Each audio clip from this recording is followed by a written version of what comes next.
Kita memasuki pelajaran yang ke-26 buku katekisasi masa kini dengan tema hidup yang dipimpin oleh Roh Kudus. Hidup yang dipimpin oleh Roh Kudus adalah hidup yang sedang diperbaharui. Roh Kudus mengaruniakan hidup baru kepada setiap orang yang percaya kepada Tuhan Yesus Kristus. Kita dilahirkan kembali oleh Roh Kudus, Yohanes 3 ayat 5-8. Dengan kehadiran Roh Kudus yang mendiami kita, perubahan mulai terjadi dalam seluruh hidup kita. Tujuan keselamatan ialah untuk menjadikan kita serupa dengan Tuhan Yesus Kristus. Roma 8 ayat yang ke-29. Roh Kudus hendak menguduskan kita melalui firman dan doa. Dan Roh Kudus akan mengubah seluruh hidup kita. Hal ini tidak terjadi sekaligus pada saat kita percaya, tapi merupakan awal kejadian yang mulai pada saat itu, yang terjadi terus-menerus sampai kita tiba di sorga. Dalam hidup di dunia ini, kita tidak menjadi sempurna seutuhnya, tapi mengejar kesempurnaan itu. Filipi 3 ayat yang ke-12. Penelaahan Alkitab. Bacalah Roma 8 ayat 5-17 dan jawablah pertanyaan-pertanyaan berikut. Yang pertama, bagaimana pikiran kita berubah karena kedatangan Roh Kudus untuk mendiami kita? Bandingkan Roma 12 ayat 2, 1 Korintus 2 ayat 10 sampai dengan ke-16. Yang kedua, apa keinginan baru yang diciptakan Roh Kudus di dalam kita?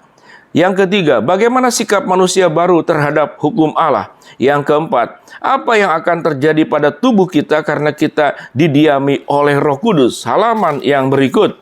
Nomor 5, bagaimana sikap manusia baru terhadap dosa? Yang keenam, apakah hal ini berarti bahwa kita tidak berbuat dosa lagi? Bandingkan 1 Yohanes 1 ayat 8 sampai dengan ke-9. Kesimpulan, Roh Kudus mulai menyesuaikan cara berpikir kita dengan kehendak Allah. Kita mulai ingin berbuat apa yang berkenan kepada Allah. Hukum Allah mulai kita cintai. Kita mulai membenci dosa dan perbuatan dosa. Kita merindukan saat di mana kita bebas, sempurna dari dosa. Bandingkan Roma 8 ayat yang ke-23.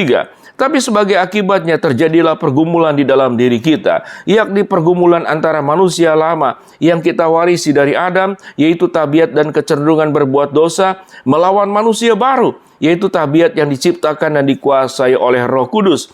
Kita tahu bahwa tabiat lama sudah kehilangan kuasa memperhamba kita. Roma 6 ayat yang ke-6.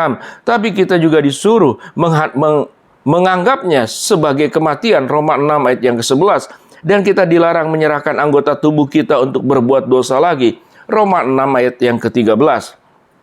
Persoalan bukan pada keinginan, tapi pada pelaksanaan atau perbuatan. Masih ada kelemahan dalam diri kita sehingga kita selalu berbuat apa yang berkenan kepada Allah.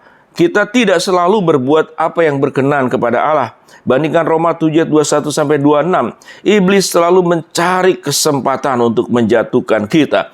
Tugas Roh Kudus ialah menyucikan dan menguatkan kita sehingga kita dapat menang atas dosa. Kemenangan itu telah terjamin sebab kematian dan kebangkitan Kristus telah mengalahkan iblis dan membebaskan kita dari dosa. Kelak di surga kita menjadi sempurna, tapi sementara di dunia ini kita tidak akan terlepas dari pergumulan. Senantiasa kita harus mematikan dan menyalibkan tubuh kita. Roma 8:13, Galatia 5 ayat yang ke-24. Allah telah menyediakan perlengkapan rohani bagi kita, tetapi kita harus memakainya. Efesus 6 ayat 10 sampai dengan ke-20. Kita disuruh kerjakanlah keselamatanmu dengan takut dan gentar.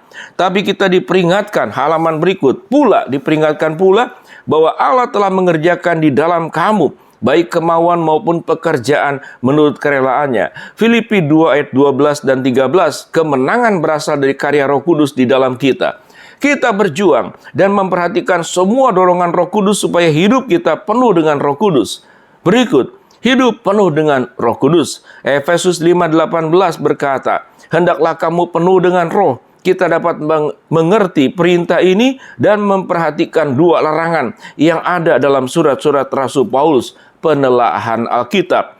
Bacalah Efesus 4 ayat 17 sampai dengan ke-32. Dan jawablah pertanyaan-pertanyaan berikut. Yang pertama, apa yang tidak boleh kita perbuat terhadap Roh Kudus? Yang kedua, apa dosa-dosa yang tercantum dalam perikop ini? Yang ketiga, apa dosa yang tercantum dalam perikop ini? Nomor 2, ayat ke-25, 26, 27, ayat 28, 29, 31, dan ayat yang ke-32. Yang ketiga, jelaskan bagaimana kita mendukakan Roh Kudus. Kesimpulan, dosa-dosa yang tercantum dalam perikop ini adalah dosa-dosa menyangkal tabiat baru yang diciptakan Roh Kudus di dalam kita. Dan dosa menyangkal persekutuan baru yaitu tubuh Kristus di mana kita menjadi anggotanya. Kita mendukakan Roh Kudus dengan tidak memperhatikan pemberiannya, yakni kesadaran akan dosa, sehingga kita tidak mau bertobat. Tidak mengakui dosa berarti memberi kesempatan kepada iblis. Iblis selalu berusaha untuk menggugat orang-orang pilihan Allah. Roma 8 ayat 33, halaman berikut. Dosa yang tidak diakui akan menjauhkan kita dari Allah, sampai kita merasa dan menganggap bahwa kita tidak dibenarkan oleh darah Kristus. Hati nurani kita dapat dituduh karena dosa, tapi hal itu tidak berarti bahwa keselamatan telah hilang. Bandingkan 1 Yohanes 3 ayat ke-20. Sementara kita tidak menyadari kehadiran Roh Kudus, sukacita dan damai sejahtera hilang karena adanya dosa yang belum kita akui kepada Allah. Dalam hal itu, kita telah mendukakan Roh Kudus. Ia tidak akan menghibur kita sebelum kita bertobat. Maka setiap kali Roh Kudus mengisafkan kita akan dosa, kita harus bertobat dan mengakui dosa itu kepada Allah, karena Ia mengampuni kita. 1 Yohanes 1 ayat yang ke-9. Baiklah kita berjaga dan berdoa supaya kita tidak berdosa, dan juga supaya tidak ada dosa yang belum kita akui. Penelaahan Alkitab. Bacalah 1 Tesalonika 5 ayat 16 sampai dengan ke-24. Dan jawablah pertanyaan-pertanyaan berikut. Yang pertama, apa yang tidak boleh kita perbuat terhadap Roh Kudus? Yang kedua, dalam hal apa kita dapat memadamkan Roh Kudus? Kesimpulan, kita memadamkan Roh Kudus kalau kita tidak mengindahkan dorongannya untuk berbuat baik. Roh Kudus memimpin kita untuk berdoa dan melayani Tuhan. Kita harus memperhatikan setiap dorongan Roh Kudus kalau kita mau hidup penuh dengan Roh Kudus. Tujuan keselamatan adalah ketaatan iman. Roma 16 ayat yang ke-26, di mana kita taat kepada setiap perintah Allah yang dinyatakan oleh Roh Kudus kepada kita. Kita tidak perlu mempersoalkan apa yang terjadi sebagai akibat dari ketaatan kita. Yang penting adalah bahwa kita taat melaksanakan perintah Tuhan, kita taat dalam iman, bahwa dalam segala sesuatu Tuhan mendatangkan kebaikan bagi setiap orang yang mengasihi Dia. Roma 8 ayat yang ke-28. Kasih dinyatakan dalam ketaatan. Yohanes 14 ayat yang ke-15. Buah Roh Kudus. Bacalah Galatia 5 ayat 16, 22 sampai 26 dan jawablah pertanyaan-pertanyaan berikut. Yang pertama, apa arti hidup dalam roh? Yang kedua, apa buah Roh Kudus? Yang ketiga, bagaimana buah itu dinyatakan dalam hidup Anda? Yang berikut, hidup yang penuh dengan Roh Kudus ialah hidup di mana buah Roh Kudus itu dinyatakan. Itulah hidup yang dalam segala pergumulan hidup selalu dipimpin oleh Roh Kudus.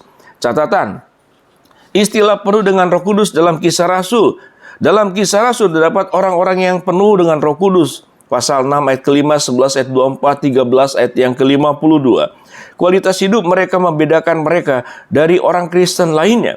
Ada juga orang yang tiba-tiba dipenuhi Roh Kudus. Pengalaman ini tidak mutlak, tapi dapat diulangi. Ayat 2, pasal 2 ayat ke-4, pasal 4 ayat 8, pasal 4 ayat 31, pasal 7 ayat 55, dan pasal 13 ayat yang ke-9.